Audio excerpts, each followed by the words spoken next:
Abra sua Bíblia no livro de Lamentações de Jeremias, capítulo 3.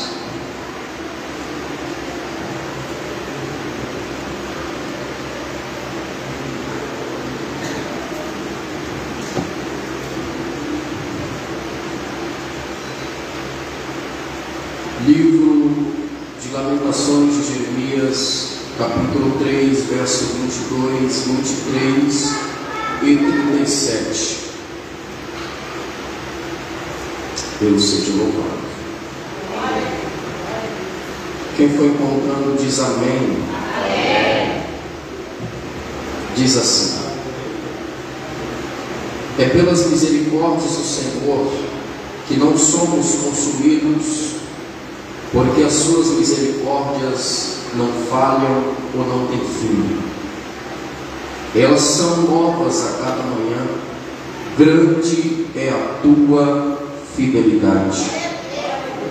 É pelas misericórdias do Senhor que não somos consumidos, por suas misericórdias que não têm fim. Elas são novas a cada manhã, grande é a tua fidelidade. Verso 37: quem é aquele que diz, e assim acontece, quando o Senhor não ordenou, e você dá glória a Deus? Quando nós crescemos, Deus seja louvado. Eu quero que você levante a sua mão comigo e diga comigo assim: Senhor. Senhor. Não, irmãos, dá para melhorar. Fala: Senhor. Senhor. Fale comigo. Amém. Amém. Muitas das vezes nós perguntamos sobre o amor de Deus por nós, sobretudo quando estamos em momentos de agonia, de angústia, de pressão. A gente se questiona e pergunta: será que Deus me ama? Será que Deus se importa? Será que o Senhor está vendo tudo isso? Eu quero falar nessa noite, eu não vou tomar muito tempo, sobre as misericórdias do Senhor. Eu gosto muito desse texto. Na verdade, o livro de Lamentações de Jeremias é um livro que deveria ser meditado, visto e contemplado pela igreja, porque na verdade é um salmo, um salmo de lamento. Jeremias está traduzindo em poesia o sofrimento do povo de Judá no cativeiro do Babilônia. Está expressando tanto a desesperança daquele povo do cativeiro, quanto a esperança de alguns de que haveria restauração no novo tempo. Nesse texto, no versículo de número 29, ele diz: eu ponho a minha boca no pó, talvez ainda haja esperança. No versículo ele diz: trago à memória, ou procuro trazer à memória aquilo que me dá esperança. São expressões do profeta em melodia, em poesia, que expressam os sentimentos do povo de Judá na Babilônia. Em meio a isso, há um cântico profeta que diz: nós não já fomos de todo consumidos por causa da misericórdia do Senhor. A sua misericórdia é a causa pela qual não fomos completamente exterminados. Eu gosto muito desse texto, no versículo 22 e 23 que nós lemos, que porque embora a língua portuguesa, o tradutor tenha repetido a palavra misericórdia, no texto bíblico mais próximo dos originais, se percebe que o profeta não repetiu a palavra misericórdia. Ele não diz: a misericórdia do Senhor são a causa de não sermos consumidos, porque as suas misericórdias não têm fim. No texto mais próximo, o profeta está dizendo: as misericórdias do Senhor são a causa de não sermos consumidos, porque o seu carinho, o seu zelo, o seu cuidado não tem fim. Não toque no seu vizinho e diga para ele: Deus tem muito muito carinho por você. Fala, Deus tem muito carinho por você. Se Ele estiver entendendo, Ele vai dar glória. E dentro desse contexto da misericórdia, o profeta está dizendo que a misericórdia do Senhor está relacionada à sua fidelidade. As suas misericórdias são a causa de não sermos consumidos. Elas se renovam a cada manhã. Grande é a tua fidelidade. Fidelidade com relação a Deus é a característica daquele que é imutável, daquele que não muda de opinião por causa da circunstância. É a característica daquele que não muda a decisão por causa da falha humana. Mesmo porque, presta atenção que o que eu vou dizer agora é sério. Nada que Deus faz por mim, por você, está baseado no meu e no teu caráter, na minha e na tua fidelidade. Tudo que Deus faz por nós está baseado na fidelidade dEle, no caráter dEle, nos atributos dEle, na grandeza dEle, na graça dEle, na misericórdia dEle. Aleluia. É por essa razão que Paulo diz: porque dEle, fonte, por Ele, processo, e para Ele, destino, são todas as coisas. O que eu quero falar nessa noite? Como Deus manifesta essa fidelidade, essa misericórdia, muito interessante como o nosso Senhor, no desejo de ser entendido por nós, usa figuras de linguagem para tornar sua mensagem compreensível ao nosso coração. Então ele se utiliza de elementos, de figuras, de exemplos comuns a nós, para que a gente consiga compreender o que ele está nos dizendo. Então vamos rapidinho entender como a misericórdia de Deus se manifesta por nós, em nós e para nós. E aí eu quero dizer, primeiro, a misericórdia de Deus se manifesta como um pai que se compadece do seu filho. Vou repetir: a misericórdia de Deus, ela é manifestada através como um pai que se compadece do seu filho. Dá um toque no seu vizinho e diz para ele: Deus é pai. Dá um toque no seu vizinho e diga para ele: Deus é meu pai. Dá um toque no seu vizinho e diga para ele: eu sou filho dele. Eu nem precisava mais pregar se você tivesse entendido essa afirmação. O Senhor Jesus, quando os discípulos dizem para ele: Senhor, nos ensina a orar. Aí ele diz: vocês orarão assim: Pai nosso.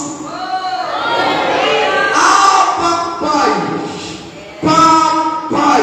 Isso denuncia a intimidade e relação pessoal. Quando o apóstolo Paulo escreve sobre os assuntos a Romanos, capítulos 8 e versículo 14 a 17, o apóstolo Paulo diz assim: porque todos os que são guiados pelo Espírito de Deus, esses são os filhos de Deus.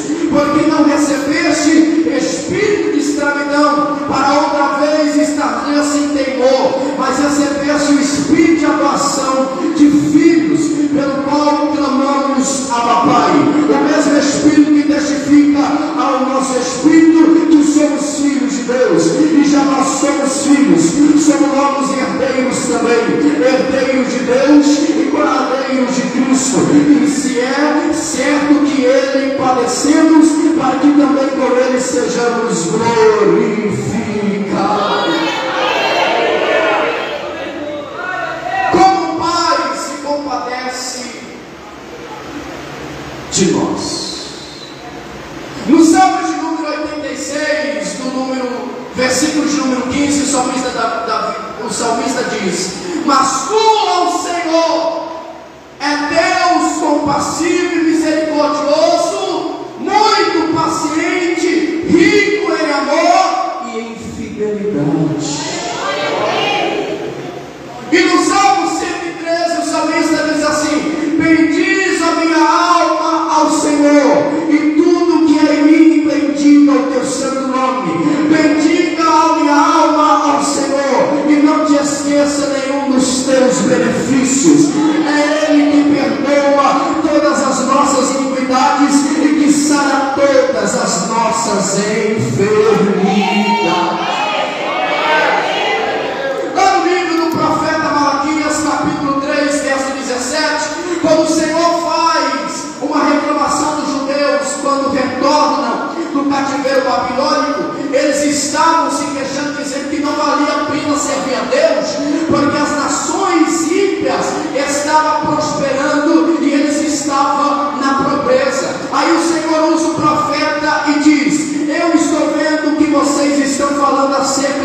servir. E eu quero dizer a vocês que eu estou escrevendo isso em memorial. E no dia que eu tiver com vocês, eu vou me lembrar do que vocês estão dizendo. É aqueles que permanecem fiéis a mim, eu pouparei, eu preservarei, eu trarei a mim como um pai que poupa no seu filho que o serve. Aleluia.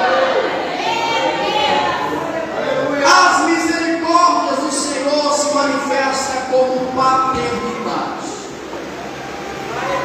Então, como Pai, Ele se compadece de nós. Segundo lugar, a misericórdia de Deus se manifesta como maternidade. Deus também se apresenta como a mãe. E nisso Ele está falando da sua capacidade de consolar e de confortar. Isaías capítulo 63, versículo 13, o Senhor diz assim: como alguém a quem consola a sua mãe, assim vós consolarei, e em Jerusalém vos sereis consolados. O Senhor está dizendo assim: pode recorrer a mim, porque o sentimento que leva uma mãe a confortar o filho é o sentimento que me leva até vocês perto de mim, queremos aconchegados no meu colo, para compreendermos o tamanho da sua misericórdia. Ele diz: eu sou pai e me compadeço, mas eu também sou mãe e também consolo. Sabe o que é incrível? Quando o pai dá uma palmada no filho, para onde ele corre? Para o colo da mãe. E quando a mãe, porventura, dá uma palmada no filho, para onde ele corre? Para o colo do pai. E então o Senhor está dizendo: eu sou pai que se compadece, eu sou mãe que consola. Para todos os lados que você precisar de socorro, Deus está dizendo: meu colo é para você, meu carinho é para você, as minhas misericórdias é para você. Isso é misericórdia. As misericórdias do Senhor são a causa de não ser consumidos. Isaías capítulo 49, versículo número 15, olha que coisa linda. Eu amo esse texto. Quem é mãe aqui, levanta a mão, por favor. Quem é mãe? Só quem é mãe. Ok. Aí o Senhor faz uma pergunta: pode uma mãe que lamenta esquecer da criança no seu seio? A pergunta é: uma mãe esquece que tem uma criança sugando leite materno no seu seio? Sim ou não, mãe?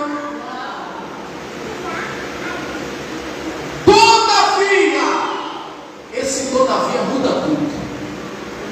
Todavia, ainda que ela se esqueça do seu filho, eu jamais. Eu vou repetir porque alguém, se tiver baseado na palavra, vai entender. Pode uma mãe se esquecer do seu filho, mas todavia eu jamais me esquecerei de você.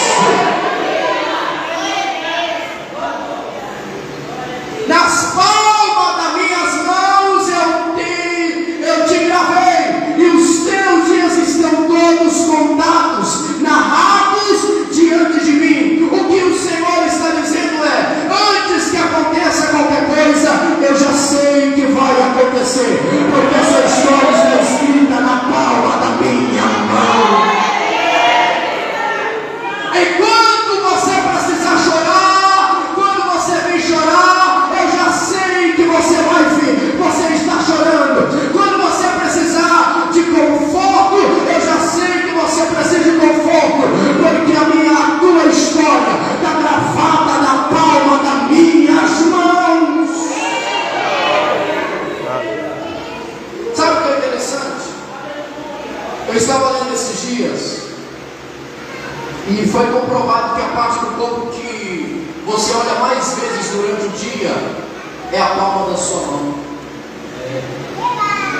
Ou seja, porque Deus te colocou na palma da mão dele? Porque diversas vezes durante o dia os seus olhos estão pesquisando a tua história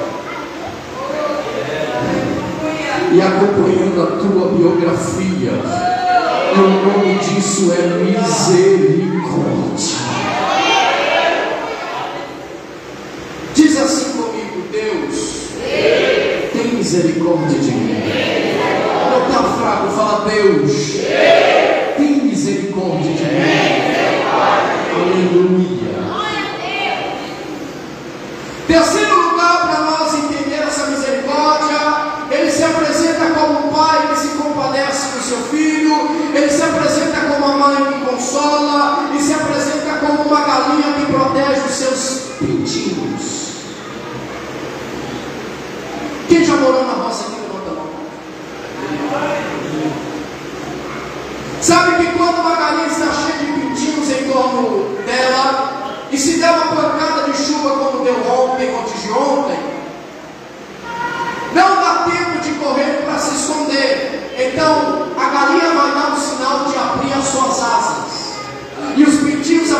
vão ficar debaixo dela, ela fecha as suas asas, acomoda, toma toda a chuva, e quando a chuva passa, que ela levanta, eles saem sequinhos, mas ela está toda encharcada. E sabe o que significa o diabo, os ataques, adversidades, as pressões da vida? Aquele que aprendeu no esconderijo do Altíssimo, a sombra do Onipotente descansará. Mateus capítulo 23, versículo 37, ele diz assim: Jerusalém, Jerusalém, que mata os profetas e apredejam os que são enviados, quantas vezes quis eu ajuntar os teus filhos, como uma galinha quando ajunta os seus pintinhos debaixo das suas asas, e tu não quisestes. Meu querido irmão, minha querida irmã, na misericórdia de Deus, você tem a garantia de que você é protegido. Diz aí para o seu vizinho, provoca ele e fala para ele: você é protegido. Não, ele não entendeu. Fala: você é protegido. Só quem é protegido por ele dá glória. Glória a Deus. Ei, que eu vou falar aqui é uma verdade.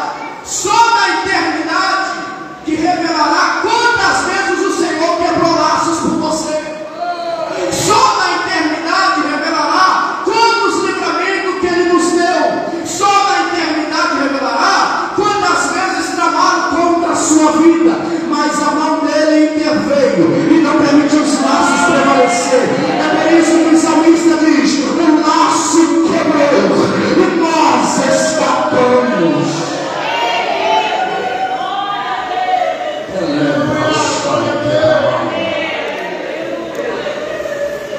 Mas você precisa compreender a misericórdia, você precisa entender a misericórdia, e quando você entende a misericórdia, você vai parar de adorar um Deus carrasco e vai adorar um Deus e servir a Deus, ao Deus que tira você de um charco de lodo e firma os teus pés numa rocha.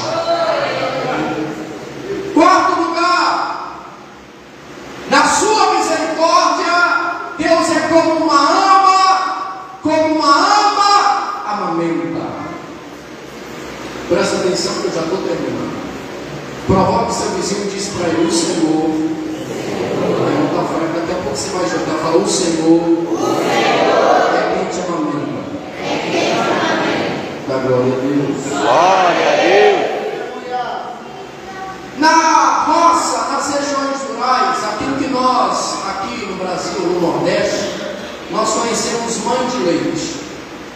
Sim ou não? Sim. Quando a mãe não tinha leite suficiente, as glândulas mamárias não produziam leite suficiente para amamentar o seu bebê. E se procurava na região alguém, portanto, que dera à luz filhos. Portanto, estava sobrando leite depois de amamentar o seu filho. Aquela ama vinha para amamentar também a outra criança e fortalecê-la, e se desenvolvia laços maternais. E se pedia a bênção porque reconhecia a maternidade. A primeira carta de Paulo aos Tessalonicenses, capítulo 2, verso número 7, o apóstolo Paulo está falando ao cuidado da igreja e diz: antes fomos brandos entre vós, como a ama que cria os seus filhos. A ama passava a amar a criança como sua filha, como seu filho. E o que o Senhor está dizendo aqui é, e que na nossa fome espiritual ou emocional, é Ele que nos amamenta.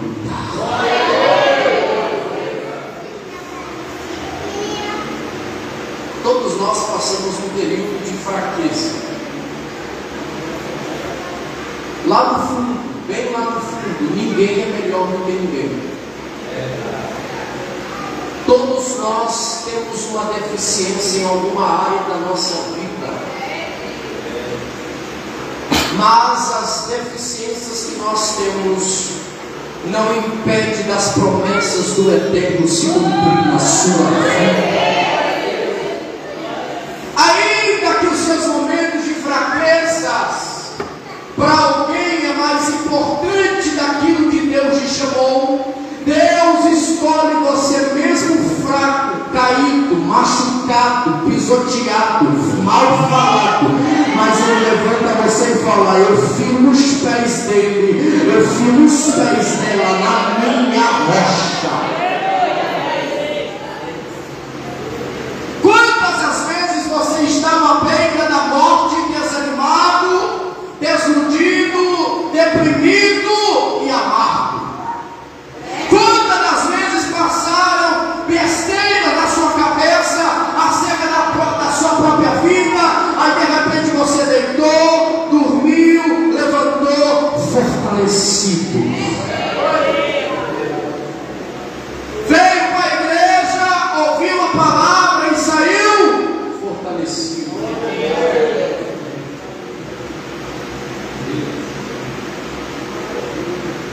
Em Atos capítulo 12, a Bíblia diz que Herodes matou Tiago, sim ou não? Deixa eu ver se alguém está no culto, pelo amor de Deus. Em Atos capítulo 12, Herodes matou Tiago, sim ou não? Sim. Agora ele quer matar Pedro, sim ou não? Sim. Então ele vai prender Pedro com mais 16 soldados para guardar ele numa prisão. E a minha pergunta, pastora, é: para que guardar um pescador com 16 soldados em uma cela? Mas a Bíblia diz, está no texto, depois você vai procurar. Quando você vê que os 16 soldados estão guardando Pedro na prisão, o que ele vai fazer, irmão? Ele vai ficar preocupado ou ele vai dormir? Meu Deus, será que tem alguém de Bíblia aqui? O que ele vai fazer? Ele vai dormir ou vai ficar preocupado?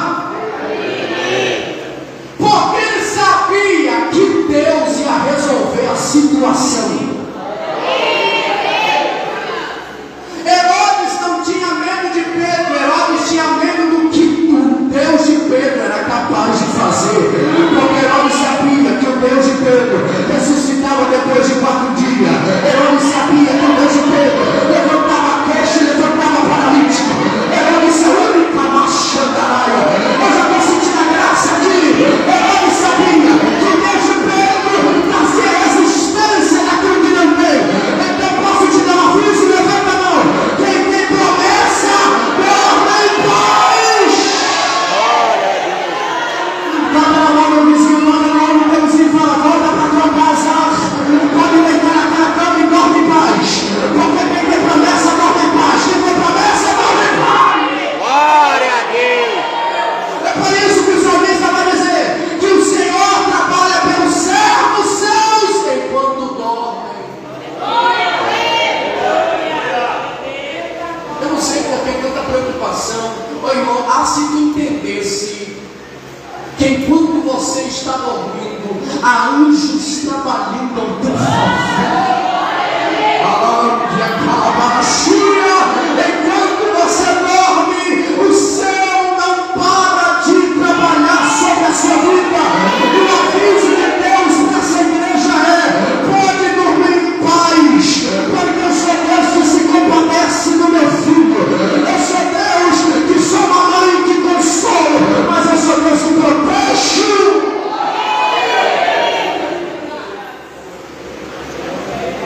E o salmista também diz: em paz deitarei e dormirei, porque o Senhor me faz descansar em segurança. Deus é quem te fortalece. Provoca seu vizinho e diga para ele, fala: Deus é quem te fortalece.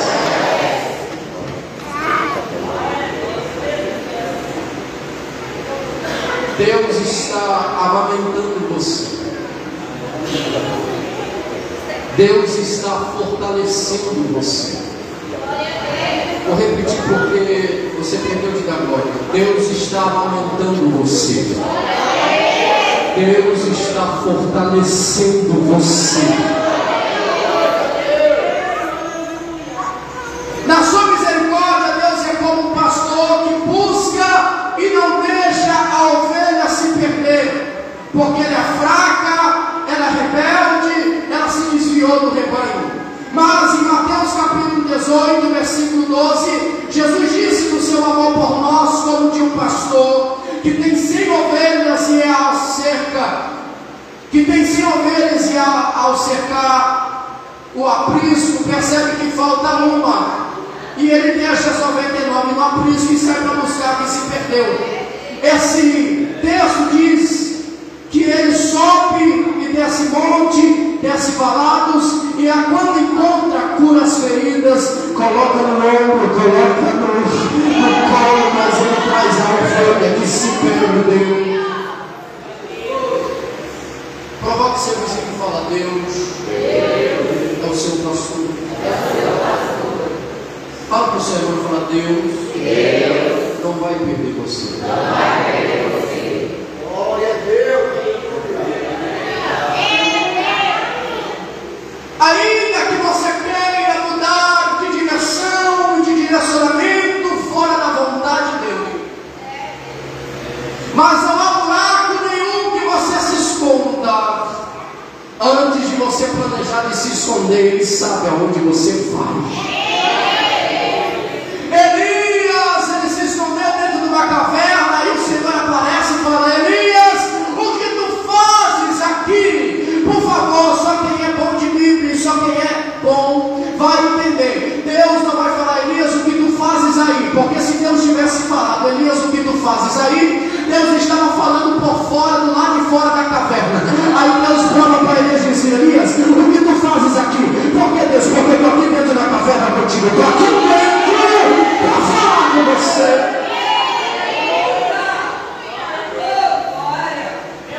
Elias, enquanto você quer se matar, tem 4.000 lá fora querendo a mesma unção que eu derramei sobre você. Mas eu vim atrás só de você.